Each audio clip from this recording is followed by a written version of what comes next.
رات سے جمعرات جس گھر میں یہ سورت پڑھی جاتی ہے وہ گھر کروڑ پتی بن جاتا ہے، اور اگر کوئی شخص یہ سورت اپنی اولاد کو سکھا دے، اس کی اولاد جمعرات کے دن یہ سورت پڑھ لے، اللہ تعالیٰ اس کی اولاد کو لاکھوں کروڑوں اربوں کا مالک بنا دیتا ہے، اس لیے کہ اللہ کی بارگاہ میں کسی چیز کی کوئی کمی نہیں ہے۔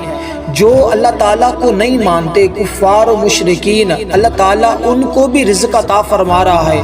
تو جب آپ اللہ کی عبادت کرنے والے ہیں، اللہ کی وعدہ نیت کو ماننے والے ہیں، اللہ کی توحید کا اقرار کرنے والے ہیں، تو جس وقت آپ یہ سورت پڑھ کر اللہ کی بارگاہ سے رزق کی طلب کریں گے، رزق مانگیں گے، دعا کریں گے، اللہ تعالیٰ اسی وقت رزق کے تمام دروازے آپ کے لیے کھول دیں گے۔ یہ سورت کوثر قرآن مجید کی سب سے چھوٹی سورت ہے۔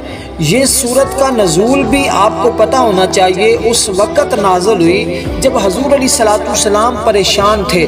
اللہ تعالیٰ نے حضور کی اس پریشانی کو دور کرنے کے لیے اس سورت کا نزول فرمایا، اس لیے اس عمل کو آپ جمعرات کے دن ضرور کیجئے گا۔ اب وقت کی کوئی قید نہیں ہے، کسی وقت بھی آپ اس سورت کو اس ترتیب کے ساتھ پڑھیے گا۔ آپ نے اس کے ساتھ کی ایک آیت کریمہ جو ہر شخص کو تقریباً آتی ہے، اور یہ بھی ایک پریشانی کی حالت میں ایک نبی نے پڑھی تھی، لا الہ الا انت سبحانک انی کنت من الظالمین۔ جب آپ ان دونوں کو ملا کر پڑھیں گے، اللہ تعالیٰ آپ کو اتنا رزق عطا فرمائیں گے کہ آپ کی نسلیں بھی وہ رزق کھاتی رہیں تو وہ رزق ختم نہیں ہوگا۔